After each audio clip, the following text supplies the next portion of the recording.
तुम दुखी हो क्योंकि तुम बदलने की कोशिश कर रहे हो। और यह वाक्य सुनने में बहुत साधारण लगता है, लेकिन अगर इसे धीरे धीरे भीतर उतरने दिया जाए तो यह पूरे जीवन की दिशा बदल सकता है। क्योंकि जब भी इंसान अपने भीतर झांकता है तो उसे लगता है कि कहीं ना कहीं वो अधूरा है, कहीं कुछ ठीक नहीं है, कहीं कुछ गलत है, और इसी भावना से बदलाव की यात्रा शुरू होती है। लेकिन यही यात्रा सबसे बड़ा बोझ बन जाती है, क्योंकि बदलाव की कोशिश में तुम अपने ही खिलाफ खड़े हो जाते हो, तुम खुद से लड़ने लगते हो, तुम अपने स्वभाव से युद्ध छेड़ देते हो। और जो व्यक्ति अपने ही भीतर युद्ध करता है उसके जीवन में शांति कैसे उतर सकती है, सोचो जरा। जब तुम सुबह उठते हो और मन में यह भाव होता है कि आज मुझे ऐसा नहीं होना है, वैसा नहीं होना है, मुझे गुस्सा नहीं करना है, मुझे डर नहीं लगना चाहिए, मुझे कमजोर नहीं होना चाहिए, मुझे अलग बनना है, बेहतर बनना है, ऊंचा बनना है, तो उसी क्षण तुमने अपने भीतर एक जज पैदा कर लिया। और उस जज की नजरों में तुम हमेशा दोषी रहोगे, क्योंकि तुम जैसे हो वैसे उस आदर्श में कभी फिट नहीं बैठोगे जिसे तुमने अपने मन में बना लिया है। और यही कारण है कि जितनी ज्यादा कोशिश तुम खुद को बदलने की करते हो, उतनी ही गहरी थकान, उतना ही सूक्ष्म दुख, उतनी ही अनकही उदासी तुम्हारे भीतर बसने लगती है। क्योंकि यह दुख किसी एक घटना से नहीं आता, यह दुख लगातार खुद को नकारने से पैदा होता है। और मजेदार बात यह है कि तुम जिसे बदलना चाहते हो वह तुम नहीं हो, वह तुम्हारी कल्पना है, तुम्हारे माता पिता की अपेक्षाएं हैं, समाज की आवाजें हैं, किताबों में लिखे आदर्श हैं, प्रवचनों में सुने हुए वाक्य हैं। और इन सब के बीच तुम्हारा असली स्वर दबता चला जाता है। और जब आत्मा की आवाज दबती है तो जीवन भारी हो जाता है, सांसें बोझ बन जाती है, नींद में भी बेचैनी बनी रहती है, और फिर तुम ध्यान करने बैठते हो। लेकिन ध्यान भी एक कोशिश बन जाता है, तुम शांत होने की कोशिश करते हो, और यही कोशिश तुम्हें और अशांत कर देती है। क्योंकि शांति कभी कोशिश से नहीं आती, शांति तो तब आती है जब कोशिश गिर जाती है, जब तुम खुद को वैसा ही देखने की हिम्मत करते हो जैसा तुम हो, बिना सुधार के, बिना सजावट के, बिना दोष निकालने के। लेकिन यह हिम्मत बहुत कम लोगों में होती है, क्योंकि हमें बचपन से सिखाया गया है कि जैसे हो वैसे ठीक नहीं हो, तुम्हें कुछ बनना है, तुम्हें कुछ साबित करना है, तुम्हें किसी आदर्श तक पहुंचना है। और ये आदर्श कभी पूरा नहीं होता, क्योंकि जैसे ही तुम एक सीढ़ी चढ़ते हो मन दूसरी सीढ़ी दिखा देता है। और ये यात्रा अंतहीन है, और इसी अंतहीन दौड़ का नाम है दुख। तुम सोचते हो कि एक दिन जब मैं बदल जाऊंगा तब सुख मिलेगा, लेकिन सच यह है कि सुख उस दिन मिलता है जिस दिन बदलने की कोशिश रुक जाती है। क्योंकि उसी क्षण तुम पहली बार अपने साथ खड़े होते हो, अपने खिलाफ नहीं। और जब तुम अपने साथ होते हो तो जीवन का भार हल्का होने लगता है। तब छोटी छोटी चीजें सुंदर लगने लगती हैं, तब बिना किसी कारण के भी मन शांत रहने लगता है। लेकिन ध्यान रखना, यह शांति कोई उपलब्धि नहीं है, यह कोई लक्ष्य नहीं है, यह तुम्हारे स्वभाव की सहज अवस्था है, जो केवल तब प्रकट होती है जब तुम उसे बनाने की कोशिश नहीं करते। जैसे आकाश को नीला होने की कोशिश नहीं करनी पड़ती, जैसे नदी को बहने के लिए प्रयास नहीं करना पड़ता, वैसे ही तुम्हें भी होने के लिए किसी संघर्ष की जरूरत नहीं है। लेकिन मन कहता है नहीं, कुछ करना पड़ेगा, कुछ बदलना पड़ेगा। और यही मन की चाल है, क्योंकि मन को तुम्हारा सहज होना पसंद नहीं, मन को तुम्हारा अधूरा होना चाहिए, ताकि वह तुम्हें लगातार आगे धकेलता रहे और तुम कभी यहाँ इस क्षण में टिक न सको। और जो व्यक्ति इस क्षण में नहीं टिकता वह कभी भी तृप्त नहीं हो सकता, क्योंकि तृप्ति भविष्य में नहीं होती, तृप्ति केवल अभी में होती है। लेकिन अभी में रहने के लिए सबसे पहले यह स्वीकार करना पड़ता है कि जो हूं वही हूं, बिना शर्त, बिना सुधार, बिना योजना। और यह स्वीकार बहुत क्रांतिकारी है, क्योंकि जैसे ही तुम स्वीकार करते हो भीतर की लड़ाई समाप्त हो जाती है। और जब लड़ाई समाप्त होती है तब जो ऊर्जा अब तक संघर्ष में खर्च हो रही थी वही ऊर्जा प्रेम बन जाती है, करुणा बन जाती है, समझ बन जाती है। और तब तुम देखोगे कि जिन चीजों को तुम बदलना चाहते थे वे अपने आप ढीली पड़ने लगती हैं। लेकिन यह बदलाव नहीं है, यह परिवर्तन है। और बदलाव और परिवर्तन में बहुत गहरा अंतर है। बदलाव अहंकार करता है, परिवर्तन चेतना से घटता है, बदलाव कहता है मुझे ऐसा होना है, परिवर्तन कहता है मैं देख रहा हूं, और केवल देखना ही काफी है, क्योंकि देखने में ही रूपांतरण छिपा होता है। जब तुम अपने गुस्से को बदलने की कोशिश करते हो तो गुस्सा और मजबूत हो जाता है, लेकिन जब तुम गुस्से को केवल देखते हो बिना उसे अच्छा या बुरा कहे, तो गुस्सा धीरे धीरे अपनी पकड़ खो देता है। जैसे अंधेरा प्रकाश के सामने टिक नहीं सकता, वैसे ही अज्ञान जागरूकता के सामने टिक नहीं सकता। लेकिन जागरूकता कोई प्रयास नहीं है, जागरूकता तो एक साक्षी भाव है, एक शांत देखना है। और यही कारण है कि जितना ज्यादा तुम खुद को सुधारने की कोशिश करते हो उतना ही दुख बढ़ता है, और जितना ज्यादा तुम खुद को समझने लगते हो उतना ही दुख पिघलने लगता है। और यह समझ कोई बौद्धिक समझ नहीं है, यह हृदय की गहराइयों में उतरने वाली अनुभूति है, जो रात की शांति में, नींद और जागरण के बीच के क्षणों में बहुत सहजता से घटती है। इसीलिए यह कहा गया है कि रात सबसे बड़ा गुरु है, क्योंकि रात में मन थक जाता है, उसकी पकड़ ढीली पड़ जाती है, और तब अगर तुम खुद को बदलने की कोशिश छोड़ दो तो भीतर एक गहरा विश्राम उतरता है, और उसी विश्राम में तुम्हें पहली बार अपनी असली सुगंध का पता चलता है। तुम महसूस करते हो कि तुम कोई परियोजना नहीं हो जिसे सुधारना है, तुम कोई समस्या नहीं हो जिसे हल करना है, तुम एक जीवित रहस्य हो जिसे बस जीना है। और जब यह भाव भीतर बैठ जाता है तब जीवन एक बोझ नहीं रह जाता, तब जीवन एक नृत्य बन जाता है, बिना कोरियोग्राफी के, बिना नियमों के, सहज, प्राकृतिक। और यही वह बिंदु है जहां दुख धीरे धीरे विदा लेने लगता है, बिना शोर के, बिना घोषणा के, क्योंकि दुख का पोषण तुम्हारी कोशिशों से होता था, और जैसे ही कोशिश गई दुख का आधार ही मिट गया, और तब तुम समझते हो कि समस्या तुम नहीं थे, समस्या थी खुद को बदलने की यह अनंत कोशिश। और यह समझ जब गहरी हो जाती है तब जीवन पहली बार घर जैसा लगने लगता है, और उसी घर जैसी अनुभूति में श्रोता धीरे धीरे नींद की गोद में उतरता चला जाता है, बिना किसी डर के, बिना किसी लक्ष्य के, बस होने के मधुर स्वाद के साथ। और जब ये घर जैसी अनुभूति भीतर जमने लगती है तब पहली बार तुम्हें यह समझ में आता है कि जीवन को जीतना नहीं होता, जीवन को समझना होता है। और समझ अपने आप में इतनी शांत होती है कि उसमें किसी उपलब्धि की जरूरत नहीं पड़ती, क्योंकि उपलब्धि हमेशा भविष्य में होती है और समझ हमेशा वर्तमान में।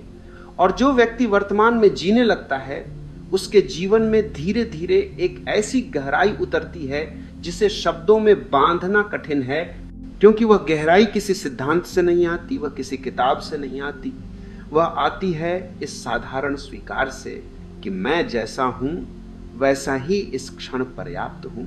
और यह स्वीकार कोई आलस्य नहीं है, यह कोई हार नहीं है, बल्कि यह सबसे बड़ी जागरूकता है।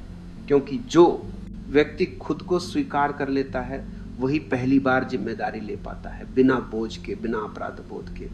क्योंकि अपराध बोध हमेशा इस कल्पना से पैदा होता है कि मैं ऐसा होना चाहिए था, लेकिन जब ये चाहिए गिर जाता है तब अपराध बोध भी गिर जाता है, और उसके साथ ही वह छिपा हुआ तनाव भी गिर जाता है जो तुम्हारी हर सांस में शामिल था। और तब सांस लेना भी एक ध्यान बन जाता है, चलना भी एक ध्यान बन जाता है, सोना भी एक ध्यान बन जाता है। और तब तुम्हें अलग से ध्यान करने की जरूरत नहीं पड़ती, क्योंकि जीवन ही ध्यान बन जाता है। लेकिन मन इस सच्चाई से डरता है, क्योंकि अगर तुम सहज हो गए तो मन का खेल समाप्त हो जाएगा। मन की सारी चालें इसी पर टिकी हैं कि तुम्हें अधूरा महसूस होता रहे, तुम्हें लगे कि अभी कुछ कमी है, अभी कुछ ठीक नहीं है। और इसीलिए मन तुम्हें लगातार तुलना में धकेलता है, किसी से बेहतर बनने की तुलना, किसी से आगे निकलने की तुलना, किसी आदर्श से मेल खाने की तुलना। और तुलना जहां होती है वहां शांति नहीं हो सकती, क्योंकि तुलना तुम्हें हमेशा किसी और के जीवन में ले जाती है, और तुम्हारा जीवन तो केवल तुम्हारा है, उसकी अपनी गति है, उसका अपना मौसम है, उसका अपना सत्य है। लेकिन जब तुम बदलने की कोशिश करते हो तब तुम अपने सत्य को छोड़कर उधार के सत्य जीने लगते हो, और उधार का सत्य कभी भी आत्मा को तृप्त नहीं करता। इसीलिए भीतर एक खालीपन बना रहता है जिसे तुम भरने की कोशिश करते हो उपलब्धियों से, संबंधों से, पहचान से, लेकिन वह खालीपन नहीं भरता, क्योंकि वह खालीपन किसी चीज की कमी नहीं है, वह खालीपन खुद से दूरी का परिणाम है, और यह दूरी तभी बनती है जब तुम अपने आप से कहते हो कि तुम पर्याप्त नहीं हो। इसलिए ध्यान रखना, अगली बार जब तुम्हारे भीतर यह आवाज उठे कि मुझे बदलना चाहिए, तो उसे दुश्मन की तरह मत देखना, बस उसे सुनना और देखना कि वह आवाज कहां से आ रही है। वह आवाज तुम्हारी आत्मा की नहीं है, वह आवाज समाज की है, स्मृतियों की है, बीते हुए अनुभवों की है। और जैसे ही तुम उसे पहचान लेते हो, उसकी शक्ति कम हो जाती है, क्योंकि पहचान ही मुक्ति की पहली सीढ़ी है। और इस पहचान में कोई प्रयास नहीं है, यह तो बस एक शांत देखना है। जैसे कोई नदी के किनारे बैठकर पानी को बहते हुए देखता है, वह पानी को रोकने की कोशिश नहीं करता, वह पानी को मोड़ने की कोशिश नहीं करता, वह बस देखता है। और इसी देखने में एक गहरी तृप्ति छिपी होती है। वैसे ही जब तुम अपने विचारों को, अपने भावों को, अपने डर को, अपने गुस्से को, अपने लोभ को बिना बदले देखने लगते हो, तो वे धीरे धीरे अपना भार खो देते हैं।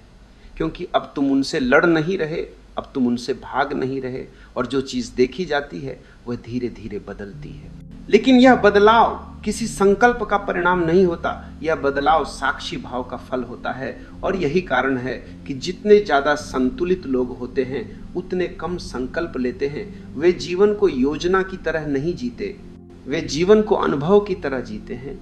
और अनुभव में हमेशा ताजगी होती है, हमेशा नवीनता होती है। लेकिन जब तुम बदलने की कोशिश करते हो, तब जीवन एक प्रोजेक्ट बन जाता है। और प्रोजेक्ट में कभी प्रेम नहीं होता, वहाँ सिर्फ लक्ष्य होते हैं, समय सीमा होती है, दबाव होता है। और यही दबाव धीरे धीरे तुम्हारी संवेदनशीलता को मार देता है। तुम हंसते भी हो तो भीतर से नहीं, तुम रोते भी हो तो पूरी तरह नहीं, तुम प्रेम भी करते हो तो डर के साथ। और ये अधूरापन तुम्हें थका देता है। इसलिए ये समझ बहुत जरूरी है कि दुख तुम्हारे स्वभाव में नहीं है, दुख तुम्हारी कोशिश में है, दुख तुम्हारे होने में नहीं है, दुख तुम्हारे बनने में है। और जैसे ही तुम बनने की इस यात्रा से उतरते हो, वैसे ही एक गहरी शांति तुम्हें घेर लेती है, जो बाहर से नहीं आती, जो किसी के देने से नहीं मिलती, जो तुम्हारे भीतर ही पहले से मौजूद थी, लेकिन तुम उसे सुन नहीं पा रहे थे, क्योंकि बदलाव की आवाज बहुत तेज थी। और जब ये आवाज धीमी पड़ती है, तब भीतर का मौन पहली बार स्पष्ट सुनाई देता है। और ये मौन डरावना नहीं होता, ये मौन बहुत करुणामय होता है, बहुत आराम देने वाला होता है। जैसे कोई तुम्हारे सिर पर हाथ रखकर कह रहा हो कि अब आराम करो, अब कहीं पहुंचना नहीं है, अब कुछ साबित नहीं करना है। और इसी क्षण में श्रोता का मन धीरे धीरे ढीला पड़ने लगता है, विचारों की गति कम होने लगती है, शरीर में जमी हुई थकान पिघलने लगती है, और नींद अपने आप उतरने लगती है, बिना बुलाए, बिना प्रयास के। क्योंकि नींद भी तभी आती है जब कोशिश जाती है। और जीवन की हर सुंदर चीज इसी नियम पर चलती है। प्रेम, शांति, आनंद, ध्यान, सब कोशिश के अभाव में खिलते हैं। और यही वह गुप्त सूत्र है जिसे समझते ही दुख की जड़ कटने लगती है। क्योंकि अब तुम बदलने नहीं, समझने के साथ जीने लगते हो, और समझ के साथ जिया गया। जीवन कभी बोझ नहीं बनता, वह तो एक मौन उत्सव बन जाता है, जो बिना शोर के, बिना प्रदर्शन के भीतर ही भीतर चलता रहता है। और जब यह मौन उत्सव भीतर लगातार बहने लगता है, तब तुम्हें यह भी स्पष्ट होने लगता है कि अब तक तुम जिस दुख को अपनी पहचान समझ बैठे थे, वह वास्तव में तुम्हारा नहीं था। वह तो तुम्हारी आदतों का, तुम्हारी सोच की संरचनाओं का, और सबसे ज्यादा तुम्हारी कोशिशों का परिणाम था। क्योंकि इंसान जितना ज्यादा खुद को गढ़ने में लगा रहता है, उतना ही वह अपने स्वाभाविक रूप से दूर चला जाता है। और स्वाभाविक से दूर जाना ही सबसे गहरी थकान है। यह थकान शरीर की नहीं होती, यह आत्मा की थकान होती है। और आत्मा जब थकती है तो वह शब्दों में शिकायत नहीं करती, वह बस धीरे धीरे जीवन में रुचि खोने लगती है, चीजें फीकी लगने लगती हैं, संबंध बोझ जैसे लगने लगते हैं। और तब इंसान सोचता है कि शायद उसे और बदलने की जरूरत है। और यही सबसे बड़ा भ्रम है, क्योंकि जिस आग में तुम जल रहे हो, उसी आग में तुम पानी ढूंढ रहे हो। लेकिन समाधान कहीं बाहर नहीं है, समाधान तो इसी क्षण में है, इस सरल समझ में कि जो भी घट रहा है उसे बदलने की जल्दी मत करो। पहले उसे देखो क्योंकि देखने में ही प्रेम छिपा है। और प्रेम का अर्थ यहाँ किसी भावना से नहीं है। प्रेम का अर्थ है बिना शर्त स्वीकृति। और जब तुम बिना शर्त खुद को स्वीकार करते हो, तब भीतर एक ऐसी कोमलता जन्म लेती है जो तुम्हारे कठोर कोने पिघला देती है। और तब बदलाव अपने आप घटता है। लेकिन यह बदलाव तुम्हारे अहंकार का नहीं होता, यह बदलाव तुम्हारी चेतना का होता है। और चेतना कभी जोर से नहीं बदलती, वह तो सुबह की धूप की तरह धीरे धीरे फैलती है, बिना आवाज किए, बिना घोषणा किए। और इसीलिए अगर तुम सच में दुख से मुक्त होना चाहते हो, तो खुद से ये पूछना बंद कर दो कि मुझे क्या बनना चाहिए, और खुद से ये पूछना शुरू करो कि इस क्षण मैं क्या महसूस कर रहा हूं, बिना उसे ठीक करने की इच्छा के। क्योंकि जैसे ही तुम महसूस करने की अनुमति देते हो, वैसे ही दबा हुआ जीवन बाहर आने लगता है। और दबा हुआ जीवन जब बाहर आता है तो शुरुआत में थोड़ी बेचैनी भी हो सकती है, थोड़ी असहजता भी हो सकती है, लेकिन वह असहजता बीमारी नहीं है, वह तो उपचार की पहली निशानी है। क्योंकि जो बहुत दिनों से दबा था वो बाहर आएगा ही। और जब वो बाहर आता है तो उसे देखने की जरूरत है, बदलने की नहीं। और यही देखने की कला ध्यान है। ध्यान कोई तकनीक नहीं है, ध्यान कोई अभ्यास नहीं है। ध्यान तो एक सौम्य उपस्थिति है, एक शांत उपलब्धता है, जिसमें तुम अपने लिए पूरी तरह मौजूद हो जाते हो, बिना जज किए, बिना सलाह दिए। और यही उपस्थिति धीरे धीरे तुम्हारे जीवन की गुणवत्ता बदल देती है। क्योंकि अब तुम प्रतिक्रिया नहीं करते, तुम उत्तर देते हो। और प्रतिक्रिया हमेशा अतीत से आती है, जबकि उत्तर हमेशा वर्तमान से जन्म लेता है। और जो व्यक्ति वर्तमान से जीता है वह कभी पुराना नहीं होता, उसके भीतर एक ताजगी बनी रहती है, चाहे उम्र कुछ भी हो। और यही ताजगी जीवन का रस है, जिसे तुम तब तक नहीं चख सकते जब तक तुम बदलने की जल्दी में हो। क्योंकि जल्दी हमेशा स्वाद को मार देती है। और जीवन कोई दौड़ नहीं है, जीवन तो एक यात्रा भी नहीं है, जीवन तो एक ठहराव है जिसमें हर क्षण अपने आप में पूर्ण है। लेकिन इस पूर्णता को देखने के लिए तुम्हें अपने भीतर बैठे उस सुधारक को थोड़ी देर के लिए आराम देना होगा। उसे कहना होगा कि अभी कुछ ठीक करने की जरूरत नहीं है, अभी बस देखना है। और जब तुम ऐसा करते हो, तब पहली बार तुम्हें यह एहसास होता है कि दुख कोई स्थायी स्थिति नहीं थी, दुख तो बस एक आदत थी। और आदतें जागरूकता के सामने टिक नहीं पाती। इसलिए जागरूक रहो, लेकिन सजग रहने की भी कोशिश मत करो, बस खुले रहो, बस उपलब्ध रहो।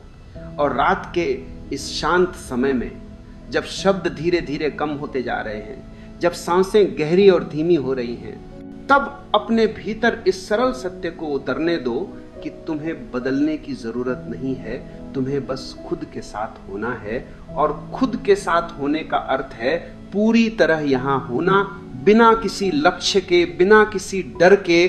और जैसे जैसे यह भाव गहराता जाएगा, वैसे वैसे मन की पकड़ ढीली होती जाएगी, शरीर अपने आप ढीला पड़ेगा और नींद एक कोमल चादर की तरह तुम्हें ढक लेगी। क्योंकि जब जीवन से संघर्ष समाप्त होता है, तब विश्राम स्वाभाविक हो जाता है।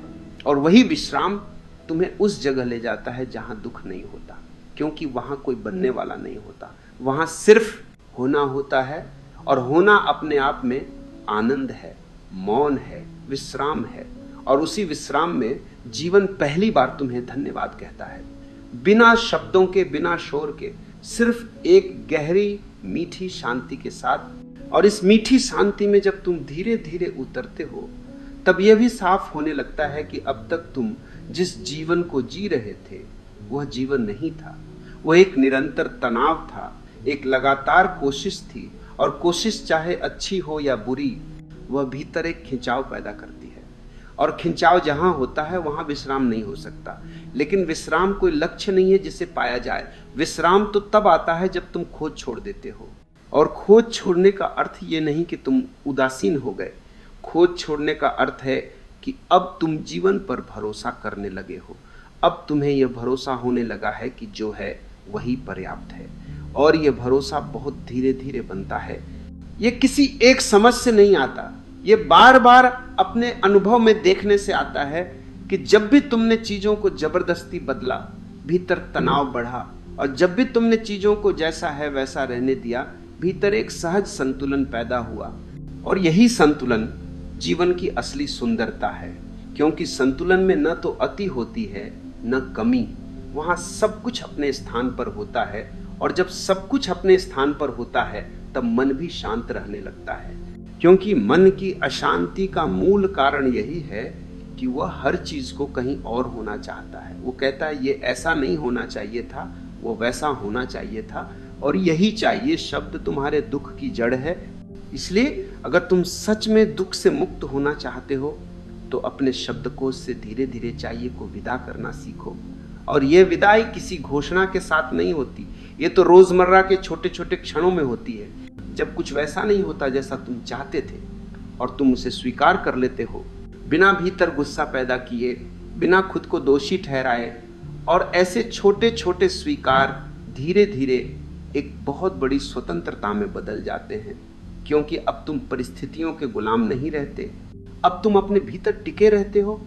और भीतर टिकना ही असली आजादी है। बाहर की आजादी तो हमेशा सापेक्ष होती है, लेकिन भीतर की आजादी निरपेक्ष होती है, उसे कोई छीन नहीं सकता। और ये भीतर की आजादी तभी आती है जब तुम खुद को बदलने के प्रोजेक्ट से बाहर आ जाते हो, जब तुम अपने जीवन को एक प्रयोगशाला नहीं, एक बगीचे की तरह देखने लगते हो, जहां कुछ फूल अपने आप खिलते हैं, कुछ सूख जाते हैं, कुछ देर से आते हैं, कुछ जल्दी चले जाते हैं, और तुम माली की तरह सिर्फ देखभाल करते हो, खींचतान नहीं करते। और यही देखभाल ध्यान है, यही करुणा है, यही प्रेम है। और जब जीवन प्रेम से जिया जाता है तब दुख टिक नहीं पाता, क्योंकि दुख को कठोरता चाहिए, दुख को प्रतिरोध चाहिए, दुख को लड़ाई चाहिए। और जब तुम लड़ाई छोड़ देते हो तब दुख का आधार ही गिर जाता है। इसलिए इस क्षण जब तुम इन शब्दों को सुन रहे हो या शायद आधी नींद में महसूस कर रहे हो, खुद से बस इतना ही कहो कि अभी कुछ ठीक करने की जरूरत नहीं है, अभी कहीं पहुंचने की जरूरत नहीं है, अभी बस सांस आ रही है, जा रही है, और मैं यहाँ हूं। और यही यहाँ होना सबसे बड़ा चमत्कार है, क्योंकि यही यहाँ होना तुम्हें उस जगह ले जाता है जहां दुख नहीं है, जहां कोई बनने वाला नहीं है, जहां जीवन बस बह रहा है, शांत, सरल, स्वाभाविक। और इसी बहाव में तुम्हारा मन धीरे धीरे शांत होता चला जाता है, विचारों की धार धीमी पड़ती जाती है, शरीर भारी नहीं बल्कि हल्का महसूस होने लगता है, जैसे कोई लंबे समय बाद आराम कर रहा हो। और इस आराम में तुम समझते हो कि तुम कभी गलत नहीं थे, तुम बस थके हुए थे, कोशिश करते करते थक गए थे। और अब जब कोशिश रार रही है तब विश्राम लौट रहा है, और विश्राम के साथ साथ जीवन की वही मौलिक मधुरता लौट रही है जो हमेशा से तुम्हारे भीतर थी, लेकिन जिसे तुम सुन नहीं पा रहे थे क्योंकि बदलाव की आवाज बहुत तेज थी। और जैसे जैसे यह आवाज दूर होती जाती है वैसे वैसे मौन गहराता जाता है, और उसी गहरे मौन में बिना किसी प्रयत्न के, बिना किसी विचार के, नींद तुम्हें अपने भीतर समेट लेती है, और तुम धीरे धीरे उस शांत अंधेरे में उतर जाते हो जहां कोई सवाल नहीं है, कोई उत्तर नहीं है, सिर्फ होना है, और होना अपने आप में पूर्ण है। और इस पूर्ण होने की अनुभूति में जब शब्द लगभग थम जाते हैं तब जीवन पहली बार तुम्हें हल्का लगने लगता है, जैसे कोई भारी बोझ जो तुम जाने कब से ढो रहे थे अचानक जमीन पर रख दिया गया हो, और तुम्हें याद भी न रहे कि तुम उसे क्यों ढो रहे थे, क्योंकि आदतें इतनी पुरानी होती हैं कि हम उन्हें अपनी पहचान समझ लेते हैं। और जब पहचान ही गिरने लगती है तब डर भी उठ सकता है, क्योंकि मन पूछता है कि अगर मैं बदलने की कोशिश नहीं करूंगा तो मैं कौन हूं, मैं क्या रह जाऊंगा। लेकिन ये डर भी उसी पुराने ढांचे का हिस्सा है, और इसे भी बदलने की जरूरत नहीं है, इसे भी बस देखने की जरूरत है। क्योंकि जैसे जैसे तुम देखते जाओगे वैसे वैसे ये डर भी अपनी पकड़ खो देगा, और तब तुम्हें ये अनुभव होगा कि बिना किसी पहचान के भी तुम मौजूद हो, सांसें चल रही हैं, हृदय धड़क रहा है, चेतना जाग रही है, और यही पर्याप्त है। इससे ज्यादा किसी प्रमाण की आवश्यकता नहीं है, क्योंकि अस्तित्व कभी प्रमाण नहीं मांगता, प्रमाण तो केवल अहंकार मांगता है, और अहंकार को ही बदलने की कोशिश सबसे ज्यादा दुख देती है, क्योंकि अहंकार बदलता नहीं, वह बस रूप बदलता है। लेकिन जब तुम उससे लड़ना छोड़ देते हो तब वह धीरे धीरे महत्वहीन हो जाता है, जैसे कोई पुरानी आदत जिस ये तुम भूलते चले जाते हो। और भूलना यहाँ कमजोरी नहीं है, भूलना यहाँ मुक्ति है, क्योंकि तुम वही भूल रहे हो जो कभी तुम्हारा था ही नहीं। और जैसे जैसे यह भूल गहरी होती जाती है, वैसे वैसे एक नई सरलता जीवन में उतरती है। तुम्हें हंसने के लिए कारण नहीं चाहिए, तुम्हें शांत रहने के लिए माहौल नहीं चाहिए, तुम्हें खुश होने के लिए कुछ पाने की जरूरत नहीं पड़ती, क्योंकि अब तुम्हारा सुख शर्तों से मुक्त हो चुका है। और शर्तों से मुक्त सुख ही असली सुख है, बाकी सब तो समझौते हैं, और समझौते हमेशा थकाते हैं। इसलिए जब तुम अगली बार खुद को ये कहते हुए पाओ कि मुझे ऐसा नहीं होना चाहिए, तो बस एक पल रुक जाना, उस वाक्य को पूरा मत करना, और उस अधूरेपन में जो खाली जगह बनेगी, वही खाली जगह ध्यान है, वही खाली जगह विश्राम है, वही खाली जगह तुम्हारा असली घर है।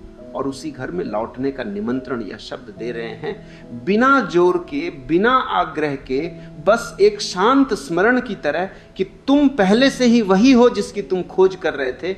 और इस स्मरण के साथ जब रात और गहरी होती जाती है, आंखें भारी होने लगती हैं, शरीर अपने आप ढीला पड़ जाता है, तब किसी निष्कर्ष की जरूरत नहीं रहती, क्योंकि जीवन कोई निष्कर्ष नहीं है। जीवन तो एक सतत प्रवाह है, जिसमें हर क्षण अपने आप में पूर्ण है। और उसी प्रवाह में बिना किसी कोशिश के, बिना किसी प्रतिरोध के, तुम धीरे धीरे नींद में उतर जाते हो। और नींद के इस कोमल अंधेरे में भी एक हल्की सी जागरूकता बनी रहती है, जैसे कोई भीतर से मुस्कुरा रहा हो, ये जानते हुए कि अब संघर्ष समाप्त हुआ, अब बदलने की कोई जल्दी नहीं है, अब बस होना है, और होना ही पर्याप्त है।